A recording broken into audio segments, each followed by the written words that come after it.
serais pas content de moi si j'avais seulement à vous dire voici quelle est la doctrine du XXIe siècle, s'il vous plaît. J'ai commencé ici en étant élu député, et maintenant il faut me reconduire pour continuer ça. Il y a bien d'autres choses à dire, et en particulier pourquoi il faut que vous fassiez mieux que de me reconduire. L'écosocialisme, d'abord c'est une doctrine, ensuite c'est une pratique. Nous ferons la transition écologique quand ça sera notre tour de s'occuper de ce pays. Et ça sera notre tour. N'en doutez pas. Donc, c'est dès maintenant qu'il faut bien réfléchir et regarder.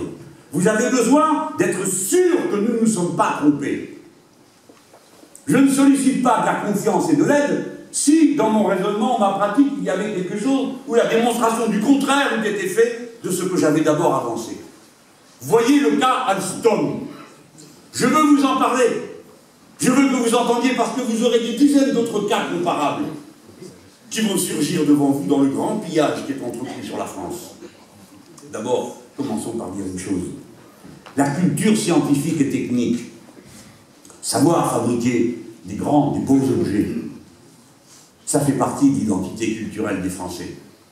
La France, c'est pas seulement, c'est déjà ça, les baguettes, la tour Eiffel, les parfums, la mode, et une certaine manière de vivre un peu plus gourmande qu'à d'autres endroits, et surtout mieux éduquée. Je parle de nourriture. Hein. C'est cette culture scientifique et technique. Allez à Belfort, j'y suis allé, voir ce qu'est une turbine pour un barrage. C'est une machine qui peut faire 8 ou 10 mètres de haut. On y installe des pales autour du rotor qui se règlent au micron, avec un train porteur où il faut 2 ou 3 personnes qui n'ont pas besoin d'avoir des gros biceps, mais d'avoir surtout une grande intelligence de la situation pour faire ce réglage. Une merveille. Alstom sait faire des éoliennes, le meilleur modèle. Alstom sait faire des hydroliennes. Ce sont des machines que l'on coule en mer. C'est très important pour les Français, pour nous d'avoir ça. Alstom fait des trains qui marchent, eux. Non, parce que j'ai entendu dire que son maître voulait nous refiler son train. Mais non, il se garde, il ne marche pas. La preuve où les bâtons ont pu les marcher. Bref. Et des tramways. Savez-vous? Non, vous ne savez pas. Le plus beau tramway de toute l'Amérique latine est en Équateur, à Cuenca, et il y a une équipe de 90 Français qui sont là-bas pour l'installer. C'est un tramway Alstom.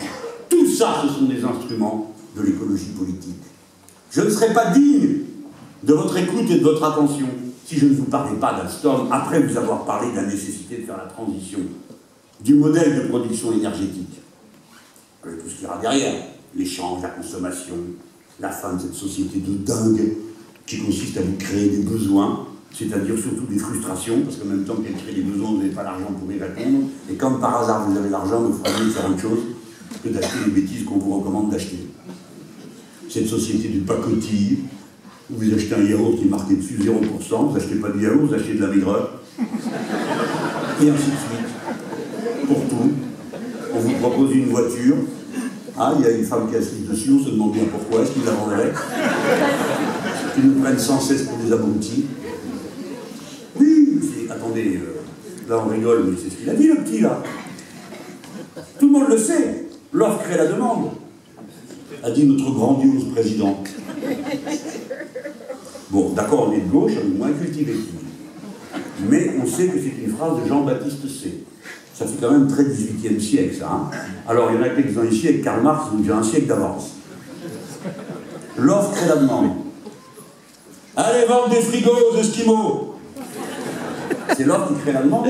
Les Esquimaux n'attendent que ça. Je vous la fais brave, hein. Cette société-là est folle. Ce n'est pas comme ça qu'il faut vivre et que nous voulons vivre. Je reviens à Alstom. Nous avons besoin des machines pour faire la transition énergétique.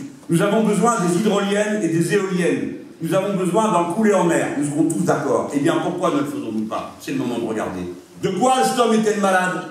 Quelqu'un a-t-il entendu une seule personne nous dire Alstom, c'est à cause du prix du travail, du coût du travail, de ces ouvriers qui n'en foutent pas une, qui partent à la retraite dès qu'ils peuvent, etc., etc. Toutes les injures dont sont accablés d'une façon générale les salariés, tandis que, comme chacun le sait, les patrons du CAC 40, eux, se tuent au boulot, sont payés avec des lance-pierres, et ainsi de suite.